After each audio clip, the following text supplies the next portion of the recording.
Hey yo, the Pizza Don's back, forget about it. Here to teach you another lesson on how to make quality food in your restaurant. Bada bing, bada boom, forget about it. Today we're going to be working on Philly steak subs. I'm going to teach you how to make the best Philly steak sub in your town. Whoa, are you kidding me right now? With teleprompter free, so if I make any mistakes, you know, please forgive me. Bada bing, bada boom. There's a couple things to making a good steak sub. The first thing is 3 gold chains. If you don't have 3 gold chains around your neck, you probably ain't making a good sub. So I'm going to tilt the camera to the grill now, and we're going to start our process here. Forget about it.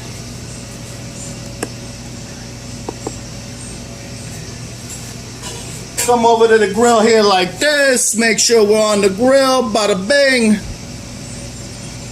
Alright. First step is have your grill on. Forget about it. Second step is put your onions on. You're going to do peppers, mushrooms. You do all that too. You're going to put a little bit of blended oil. Forget about it. I want it on the low part of the grill. This side of the grill is hot. I want it low. Slow and low. That's how we're going to do this here.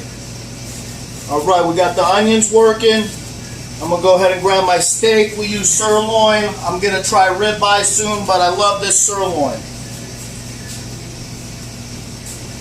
Alright, now we're just going to let this cook slow and low. We want all the flavors to blend together and not overcook this thin piece of steak.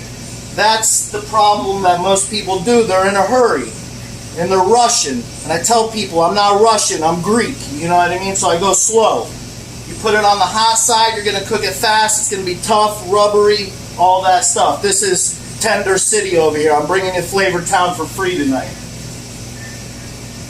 So basically just let that cook, do its thing. I'm going to pause the video and then we're going to come back. Okay, I'm back. It's been a couple minutes now, 2-3 minutes. Everything's heating up over here. We're going to go ahead and start cutting our steak. Now, you don't got to go crazy, you know what I mean? You don't got to beat it up. Didn't do nothing to you, you know? Here we go, here we go.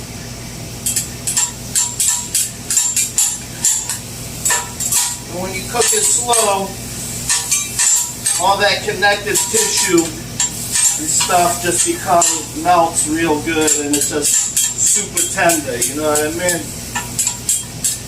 So we're going to go ahead, chop it up, work all the red out of it. Now all the blood's out of it. If you can see here, there's a lot of juice. That's when we're going to add our salt. You don't want to add the salt in the beginning because that's going to soak up your juice. So you don't need a lot, you know, 2 little pinch, ba-bam. Gonna mix it up. Okay. Then we're gonna put our cheese on. Now use any cheese you like. I like provolone, you know what I mean? Bam. Gonna set this on here for a minute. Just keep letting the flavors blend together. Gonna let that melt for a second, then we're gonna flip it over.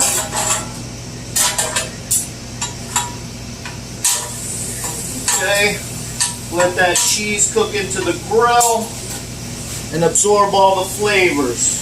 Now I'm going to take my bun amoroso roll, forget about it, right on the grill like this. Get a little toasty, you know what I mean? Oh, forget about it. Get a basket ready.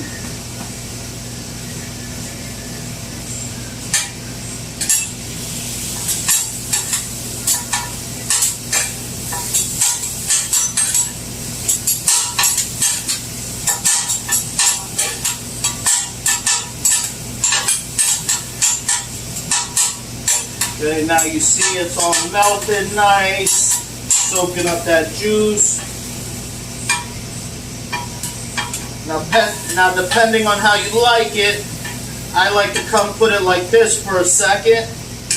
And I like to drain a little excess juice. If you like a lot of juice and flavor and you don't mind the bun soaking it up, that's your jam right there. I'm gonna let it take a little bit of the juice out so it doesn't soak up my roll. And bada bing, bada boom, we're done. Check this out over here. Oh, nice. Look at that juice coming off of there. That's how juicy this is. You see the difference? You don't want to overcook that. All right. Got my bun a little toasted. You don't want it too toasted. Just brings the life back to the bun. Okay, bomb. Woo. Look at that. You know what I mean? We're done. Bomb.